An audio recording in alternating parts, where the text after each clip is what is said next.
Study point पे आज आप लोगों के लिए फिर सिविल कोड का जो है प्यून लेवल का प्यून का जो प्रैक्टिस सेट लाए हैं। तो चलिए प्रैक्टिस लगाते हैं। तो देख लीजिए, विलोम शब्दों का सही युग्म निम्न में से कौन सा है।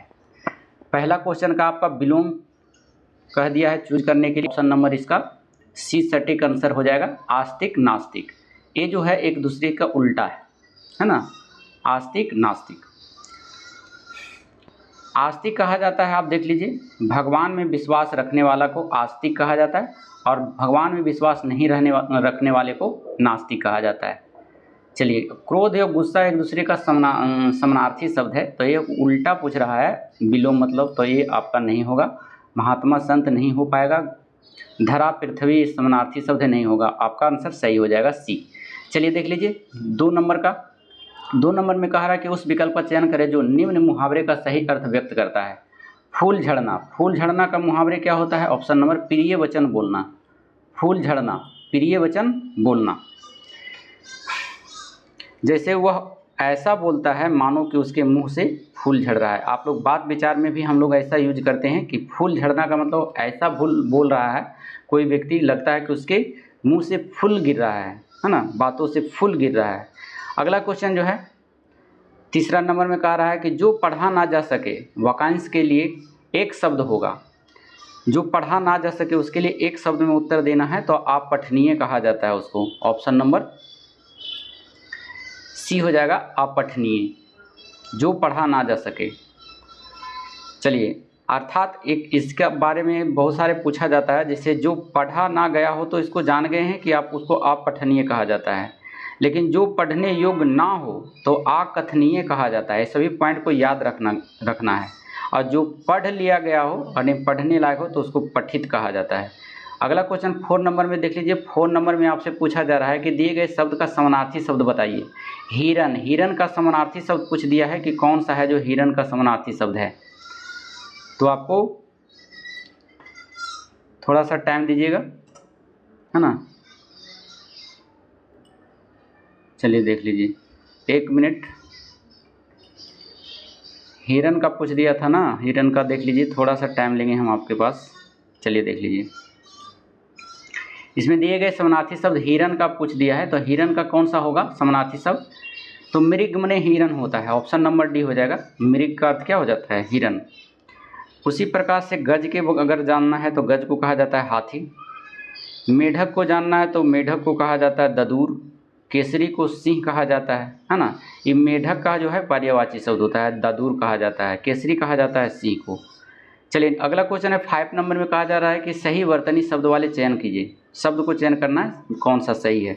तो 5 का ये निरामिष, देखिए ये होता है सही, आपका दिया हुआ है, बाकी सब निरामिष गलत लिखा हुआ है। निरामिष मतलब होता है मांस नहीं खाने वाला। अगला क्वेश्चन 6 नंबर में, युद्ध करने की प्रबल इच्छा, इस वाक्यांश के लिए एक सार्थक शब्द दीजिए। युद्ध करने की इच्छा को क्या कहा जाता है, तो युयुत्सा कहा जाता है। ऑप्शन नंबर ए हो जाएगा, युयुत्सा।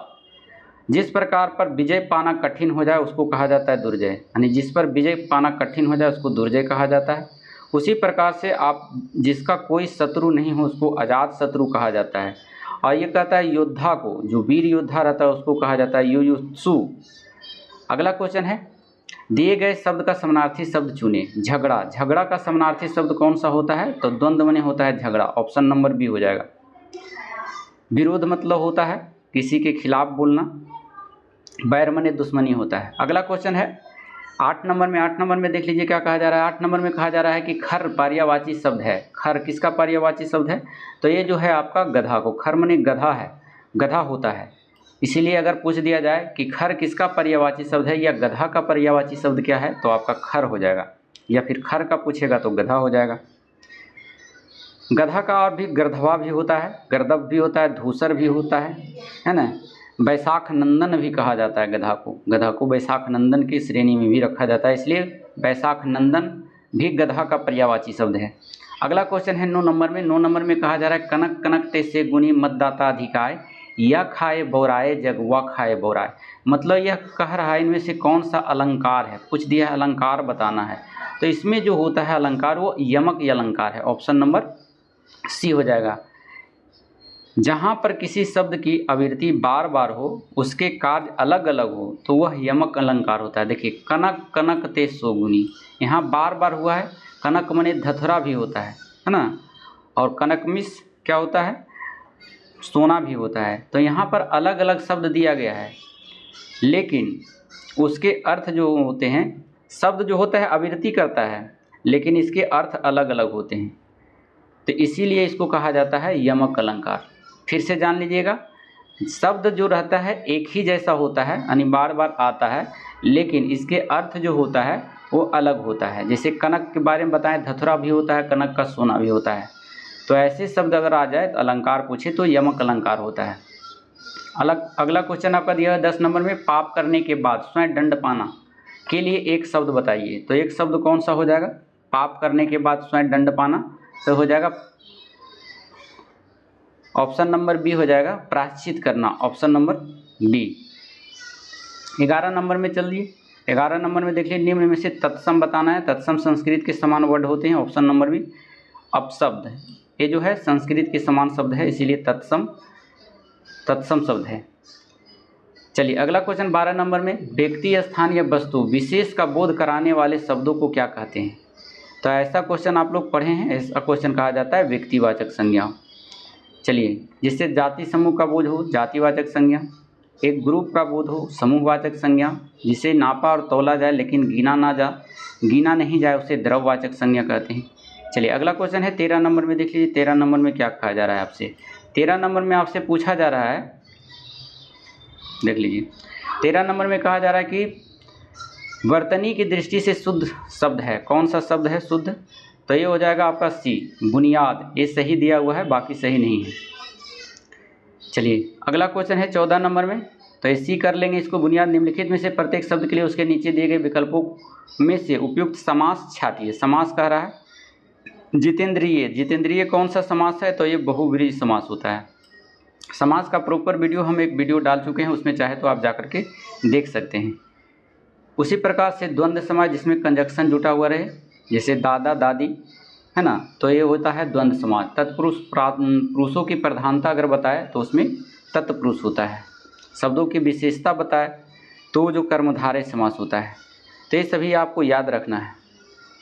चलिए अगला क्वेश्चन है 15 नंबर में। 15 नंबर में कहा जा रहा है कि निम्नलिखित शब्दों में से प्रयुक्त संधि का चयन कीजिए। निश्चल, निश्चल का संधि विच्छेद पूछ दिया है, तो ऑप्शन नंबर ए विसर्ग संधि के अंतर्गत आता है, क्योंकि इसको अगर हम खंड करेंगे तो निह जोड़ छल होगा, तो विसर्ग आ जाता है। निह लेंगे फिर, और हलन अनुस्वार लेंगे निह, और प्लस हम लिखेंगे छल लिखेंगे, तब जाके हो जाएगा निश्चल।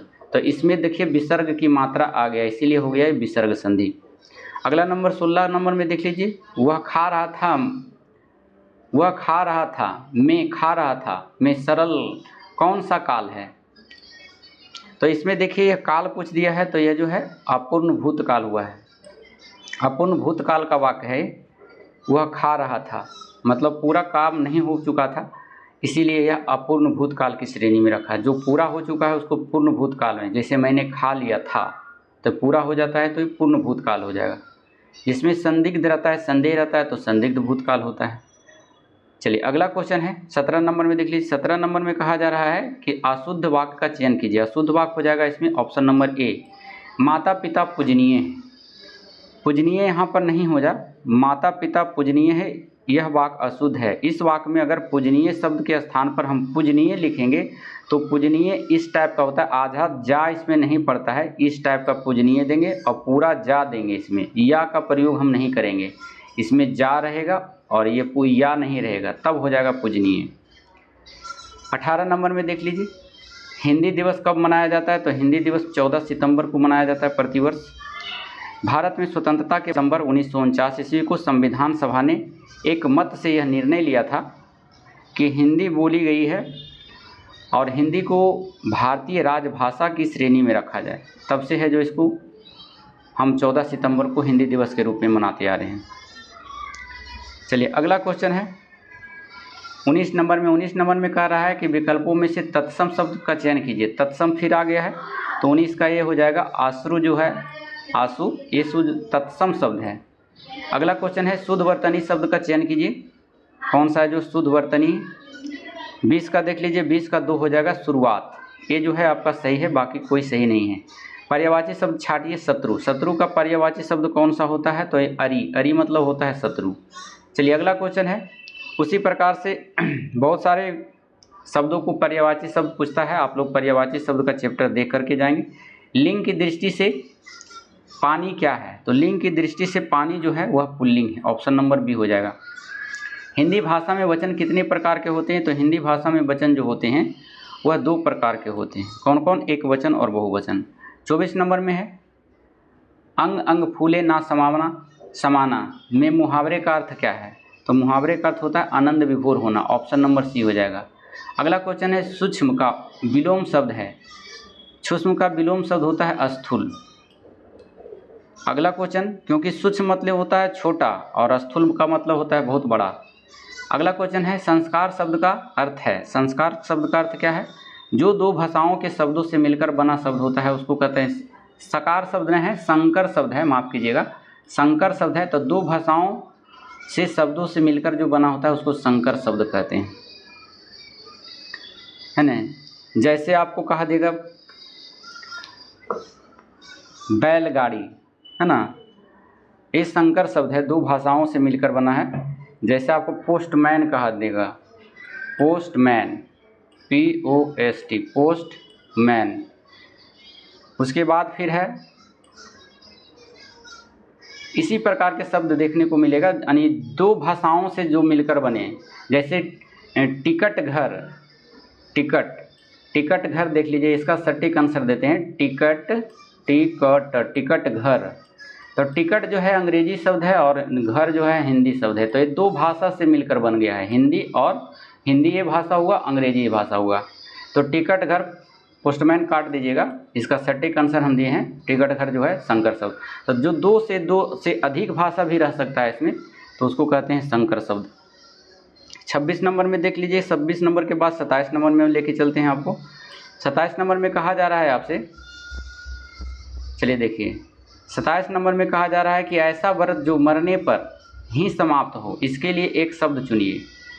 तो 27 में हो जाता है ऑप्शन नंबर ए, आमरण व्रत कहा जाता है इसको। ऑप्शन नंबर ए हो जाएगा। चलिए अगला क्वेश्चन है, ये दिया हुआ है आपका गद्यांश को पढ़ना है, उसके बाद इसका आंसर देने का प्रयास करना है। तो देख लीजिए, आप लोग पढ़ लीजिएगा शॉर्ट स्क्रीन लेकर, मेरा पढ़ा हुआ है, हम इसको आंसर बताने का काम करेंगे। चलिए देख लीजिए, खरा इस गद्यांश में बताया गया है, क्या बताया गया है? तो इसमें बताया गया है कि मानव के बारे में, ये भी सही है, शुक्रिया के बारे में, ये भी सही है, और भट्ठे में ईंटों को पकने व उसमें से आए परिवर्तन के बारे में, ये भी सही है। तो ये उपयुक्त तीनों के बारे में सही कहा गया है। अगला क्वेश्चन है, एक घर में कितनी ईंटें लग जाती है, ये कथन किसका है? तो ये जो कथन है आपका ऑप्शन नंबर ए सुकिया का है। सुकिया उसमें एक पात्र है, गद्यांश पढ़ेंगे तो आपको समझ में आ जाएगा। 30 नंबर में चलते हैं, दिन रात में कौन सा समास है? अभी बताए थे, दिन रात में जो होता है समास है वह द्वंद्व समास, क्योंकि इसमें और जुड़ जाता है, और, एवं, तथा, ये सब जो कंजक्शन जुड़ जाता है तो वो हो जाता है द्वंद्व समास। वही पुरुषों की प्रधानता जो बताया वो तत्पुरुष समास होता है। अनु, आप, प्रति, भर, यथा, आवत, बावे अगर आ जाए तो अवयवी भाव समास होता है। तो ये आपको याद रखना है।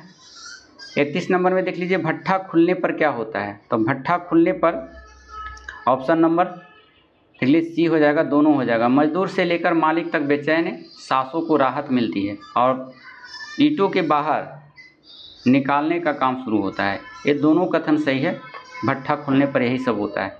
अगला क्वेश्चन है, मनोहर शब्द समास किस भेद से संबंधित है? तो मनोहर, मन को हरने वाले को मनोहर कहा जाता है। ये जो होता है तत्पुरुष समास, क्योंकि इसमें पुरुषों की प्रधानता बताई गई है। नीचे लिए दिए गए विकल्पों में से कौन सा शब्द कोटि का समानार्थी है? समानार्थी शब्द चुनना है 33 नंबर में। तो 33 नंबर में देखिए, कोटि का समानार्थी शब्द कह रहा है चुनने के लिए, तो बी हो जाएगा करोड़। कोटि शब्द का समानार्थी शब्द करोड़ होता है और यह तत्सम शब्द है। कोटि क्या है? एक तत्सम शब्द है।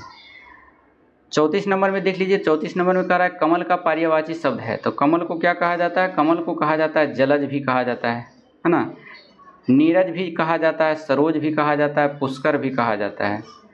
उसी प्रकार से सुरभि को देख लीजिए, सुरभि मतलब होता है गाय, उसकी प्रकार से कनक अभी बताए थे, कनक का मतलब होता है सोना। चलिए फूल जाते हैं पुष्प कहा जाता है। 34 के बाद 35 नंबर क्वेश्चन में लेके चलते हैं, उसके बाद इंग्लिश का आपका शुरू होगा, क्योंकि 35 क्वेश्चन हिंदी आपको पूछा ही जाता है, सिलेबस में आपको दिया गया है। चलिए देख लीजिए 35 नंबर में दिए गए शब्द के पर्यायवाची शब्द का चयन करिए। मृग, मृग का पर्यायवाची शब्द कौन सा होता है? तो मृग कहा जाता है, देख लीजिए 35 का डी हो जाएगा, हिरन को कहा जाता है, गजा हाथी को कहा जाता है, वायु पवन को कहा जाता है। इस प्रकार से आप लोग देख सकते हैं। और हिरन का जो है सारंग भी कहा जाता है, कुरंग भी कहा जाता है, कृष्ण सार भी कहा जाता है, तो ये सभी याद रखना है। 36 नंबर में देख लीजिए, 36 नंबर में कह रहा है select the most appropriate the meaning of the given item. Item को आपको चुनना है। आइटम एक प्रकार से समानार्थी वर्ड होता है। बटम लाइन, बटम लाइन का हिंदी अगर आपको मालूम है तो आपको अच्छी तरह से पकड़ लेंगे। देखिए बटम लाइन का मतलब होता है बहुत महत्वपूर्ण तथ्य, तो इसका देख लीजिए द मोस्ट इम्पोर्टेंट फैक्ट, इसका सही हो जाएगा बी। चलिए 37 नंबर में देख लीजिए select the incorrectly spelled word, कहता है कौन सा वर्ड जो है इसमें गलत है, उसको गलत वर्ड को चूज करना है। तो 37 में देख लीजिए 37 का दी मटेरियल आपका गलत लिखा हुआ है। मटेरियल का सही मीनिंग होता है MATERIAL, यहाँ ई जो है गलत दिया हुआ है। चलिए अगला क्वेश्चन है select the option that expresses the given sentence in passive verb. Passive verb में आपको आंसर देना है। आपका देखिए यहाँ एक्टिव सेंटेंस दिया हुआ है, they have decorated the hall beautifully. तो यहाँ देखिए हैव का प्रयोग किया गया है, अर्थात जो है प्रेजेंट परफेक्ट टेंस का वाक्य है, तो जब भी हैव रहे तो उसके साथ बीन आता है। बीन देखिए कहीं पर यूज नहीं हुआ है, मात्र एक ही सेंटेंस में यहाँ पर ए में यूज हुआ है, तो ऐसे पकड़ के मार सकते हैं आपको। The hall has been decorated beautiful by them.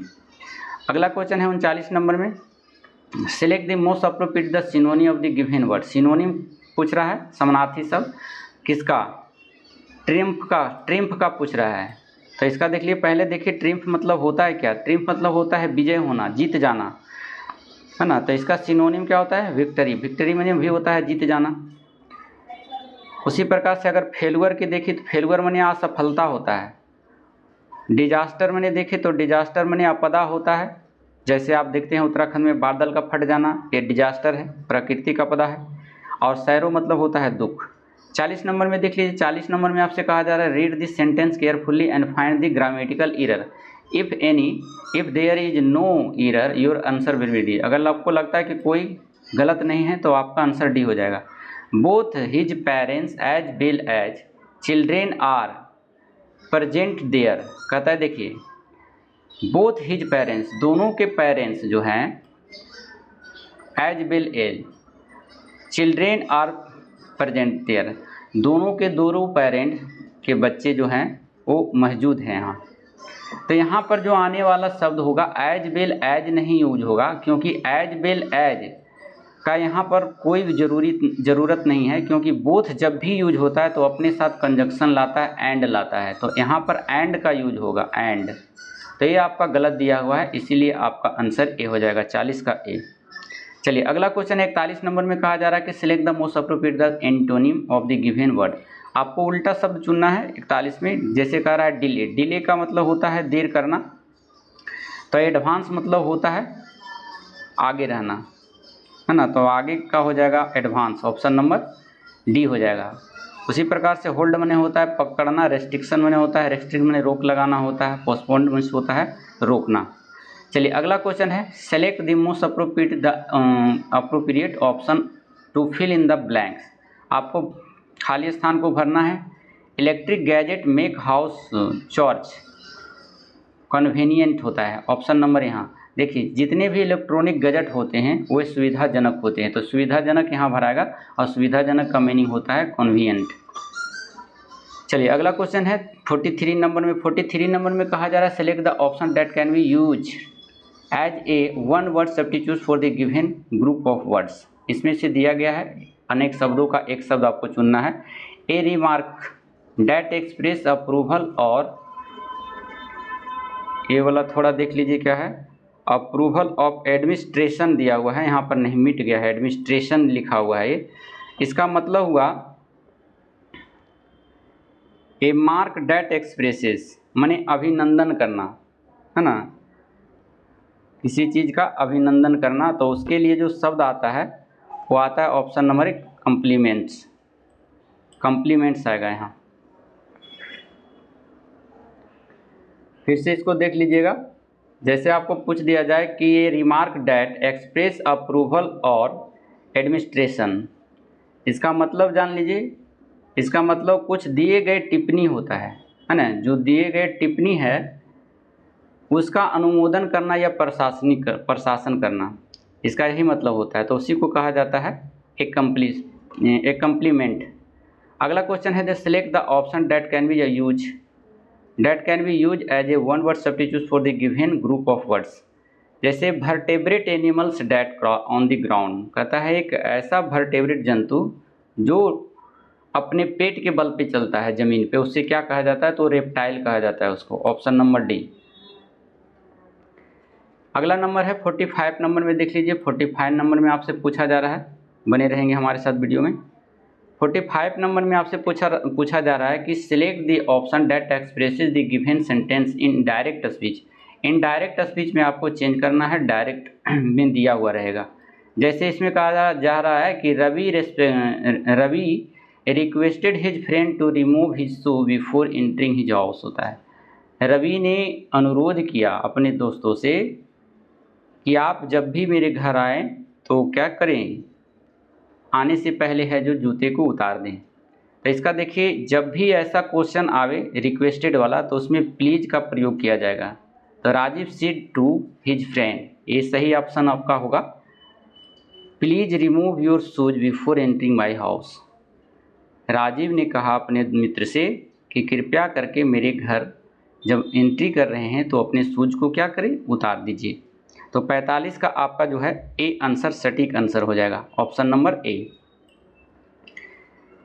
अगला क्वेश्चन है 46 नंबर में, select the most appropriate the antonym. आपका फिर उल्टा शब्द पूछ दिया जाए, इनरीच। इनरीच मतलब क्या होता है? इनरीच का मतलब होता है किसी के गुणवत्ता को बढ़ाना। तो ऑप्शन नंबर सी हो जाएगा इसका डिप्लीट। डिप्लीट माने होता है किसी गुणवत्ता को खराब कर देना, उसको डिप्लीट कहा जाता है। अस्वाइल बिगाड़ देना।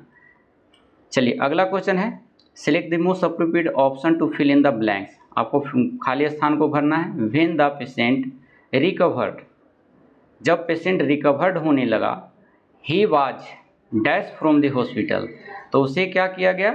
हॉस्पिटल से डिस्चार्ज किया गया। तो यहाँ पर डिस्चार्ज भरा जाएगा, सटीक आंसर हो जाएगा 47 का बी हो जाएगा। चलिए अगला क्वेश्चन है, select the most appropriate meaning of the given item. आपको फिर आइटम आ गया है, to be ill at ease. इसका मतलब क्या होता है? इसका मतलब होता है बेचैन होना। To be ill at ease, बेचैन होना, किसी स्थिति में बेचैन हो जाना। तो ऑप्शन नंबर इसका सही ए हो जाएगा, टू फील द अनकंफर्टेबल और बोरिड इन सिचुएशन। अगला क्वेश्चन 49 नंबर में देख लीजिए, read the sentence carefully and find the grammatical error. आपको ग्रामेटिकल एरर चुनना है।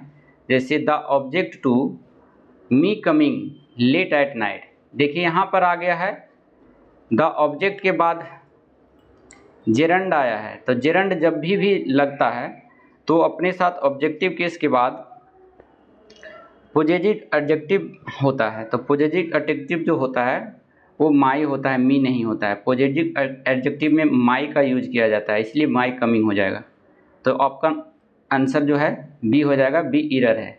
अगला क्वेश्चन है 50 नंबर में और लास्ट क्वेश्चन है, select the most appropriate the synonym of the given words होता है एलिजेंट।